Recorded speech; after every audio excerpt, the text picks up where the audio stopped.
Hey, good people. Welcome to Miss LeAnnyaa's Third Eye 13. Miss LeAnne's my also known as SAG after name. Ya is my Thursday born Akan day name. So LeAnnyaa's is my adopted name, living in Ghana, West Africa. And this is where you'll get my third eye view on any number of things in or about 13 minutes. 13 being my favorite number. So again, welcome in. Okay, so welcome in again to this experimental 13th of the month segment. Experimental because you can probably tell that this is an AI generated avatar and we're trying it to see if it may work going forward. But for now, I want to introduce my guest, Adwoa Yeboah Davis, a psychotherapist, life coach, and expat to Ghana, West Africa, who I met when my last guest, Dr. Brian Cox, hosted her on one of his weekly health talks. And I think that this introduction to her life there is very informative, and the rest will come later in the month. So for now, I invite you into my conversation with Adwoa. Enjoy it. Adwoa, thank you so much for taking the time to talk with me and to help me build my tribe and my goal of becoming a global educator. So, you are listed as a psychotherapist and a life coach, and you're also listed as an expat from the standpoint that you do all of these things in Ghana. So, if you would just give us a little bit on your licenses, your work, and what that is like doing it in Ghana, like within the Ghanaian culture. Okay. Well, thank you, Ms. LeAnne, for having me. I appreciate you tapping into my expertise. So I'm Adwoa Yeboah Davis, and I am from Washington, D.C., and I'm a LICSW, which is a licensed independent social worker, clinical social worker, and then that's in the state of, in the District of Columbia, rather, and LCSWC, that is the Maryland licensed clinical social worker status. So those two are both indicating that I am a clinician, which means that I've had additional 3 years training in clinical work. So we are seen as the medical professionals. Many people think of mental health as just psychology. But so psychologists, they focus on testing. And then psychiatrists, they go to medical school and they're the ones that prescribe medication. And so then a licensed clinical social worker, we actually are the ones that provide probably over 80% of your clinical, your mental health services. And so our discipline is a combination of biology, sociology, and psychology. So we are taught to treat the person holistically. So if you tell me you're on a certain medication, I can tell you, okay, that is affecting you mentally in this way and also biologically. So maybe, if you're having some physical symptoms, I might say, okay, you need to go to your family doctor and have that checked out. And then now, many medical professionals are starting to understand the mind-body connection.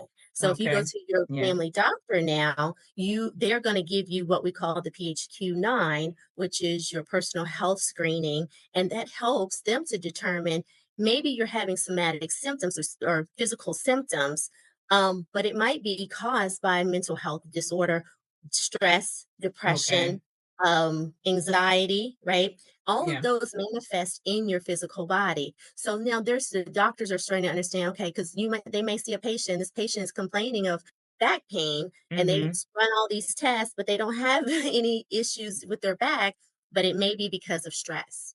So when they give you the PHQ-9, make sure you fill that out because it will help really determine what's really going on. And you may just need to see a therapist. Yes.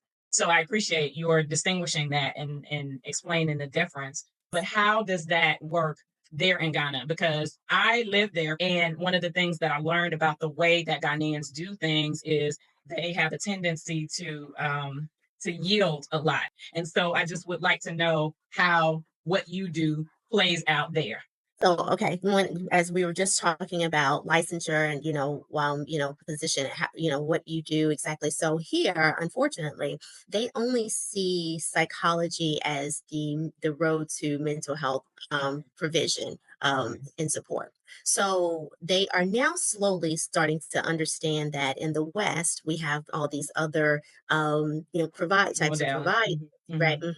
And so I am in the midst of getting licensure here. So I decided to not get licensure. And actually, my intention when I moved to Ghana was to kind of retire. I was working 2 days a week. I was enjoying life and just, bopping around, and travel, and so forth. But I realized that my calling is to do more education around mental health here. And so that is what I've been doing. So that's where, I do the talks with different podcasters and I do a lot of panel discussions. So I do a lot of speaking engagements here.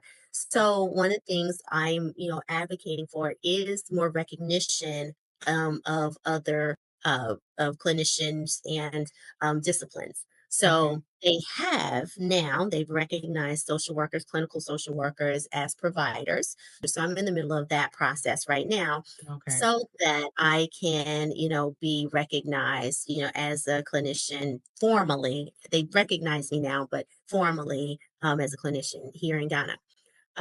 Delivery of service looks a little bit different. And I will say that I am trying to gain more insight in how to bridge the gap culturally.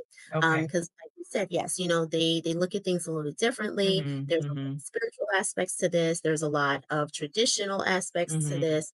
So service delivery does look very different. And so I don't want to be the white woman coming in, even though I am half Ghanaian, but they still don't see me as such. They see me as a bully, right? So, so I have to fight for that. Like I'm Ghanaian too.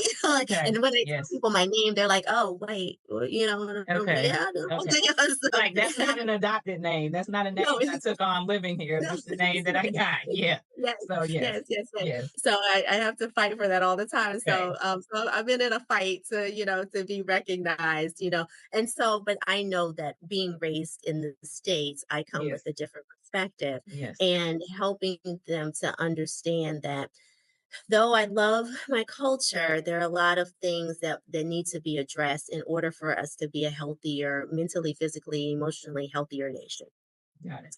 And so that is my mission. Good. So when I came, I didn't want to jump in and try to do the therapy. No, I knew that I needed to sit down and really study and immerse myself in the culture as much as possible.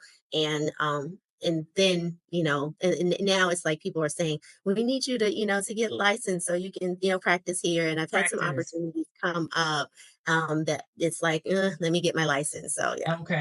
Okay. So that's a great segue for the titles that you use. But it sounds like until you become licensed, until you become practicing psychotherapist and or life coach, which you'll explain to us, it sounds like right now you're essentially an educator, helping them to understand the difference. So, Yes. And I mean, an education all around, just around mental health in general. It is a new conversation. Yes, It's not, it is. they're not, you see a person on the side of the road and, and they're talking to themselves and the local might say, oh, they got demons. And I'm looking at that person saying, no, they just have schizophrenia. And if they had the right medication, they might be okay. Right. Might be okay. They might be okay. And so, but they're generally just tossed aside or put into an asylum and then that's it. So there needs to be a lot of education around, mental health issues because, as I sit and I look around, there's a lot of things that need to be addressed. And so I am, I really educate in that regard, even just talking about just self-care in general.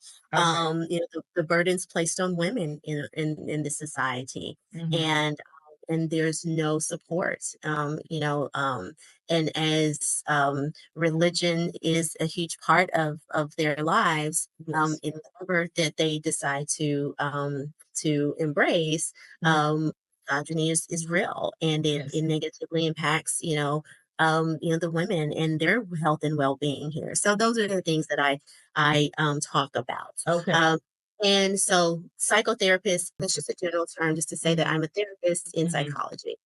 Okay, so that is therapy. Therapy is, you're delving in deep. You're going, you're practicing all of the theories, psychological theories, and putting those into practice, and helping people understand how their past connects to their present, etc. Yes. Life coaching doesn't do it. Doesn't go as so. Life coaching in general is someone will come to you with an issue that they're having right now. So, like, I've really focused on international dating and relationship coaching. Okay. There's a huge deal. You probably know a lot of women are coming from the West, coming to, marry men on the continent, but they don't know what they're coming into. Right. They approach dating from the Western perspective. Dating and relationships and marriage are very different here. Something that I, try to help women understand, like, even using the language, the language of dating, it means something totally different from what we understand it as. Yes.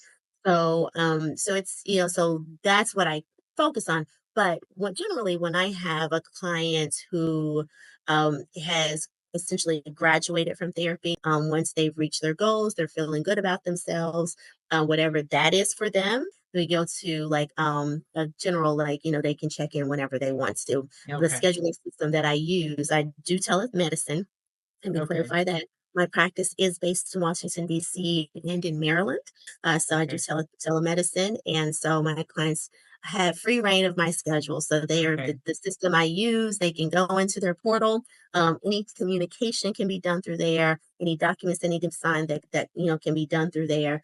And they have access to my calendar. So if they want an appointment, they just go in there, say, oh, okay, she's got Thursday at 2:00 available, and they can put their name in there. And I get up every morning, I check my schedule, see who's there. And so I have some people who have graduated. I have two people right now who have moved out of those areas. So then we transition to a coaching relationship. Coaching doesn't have the licensing restrictions. Yes. Absolutely. Absolutely. So when you have gotten to a place where you're just doing check-ins, like something's going on in life, I'm like, I need, to run something by you. I value your opinion. And so we talk about it. So that's coaching. That's like, let's look at all of your options. What's you got going on? The key though to therapy and coaching is that you don't tell a person what it is they need to do.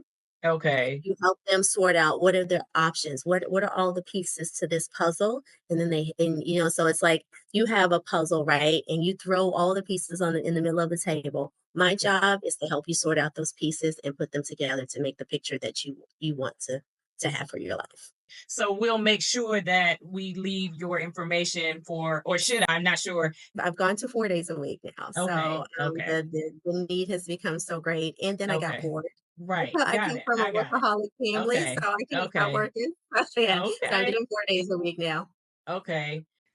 So that's going to do it for now. And I thank you so much for checking us out. And I ask that you like the video, subscribe to the channel, and click that notification bell to be alerted to the rest of our conversation loading for June 30th. Please and thank you very much. And I affirm now that you will check us out then as well. And I release that to the source to be done. And so it is. Amen and Ashe. And I'll close as usual with Namaste, which means the light within me honors the light within you. And so until next time, be good, take good care, and Namaste, good people.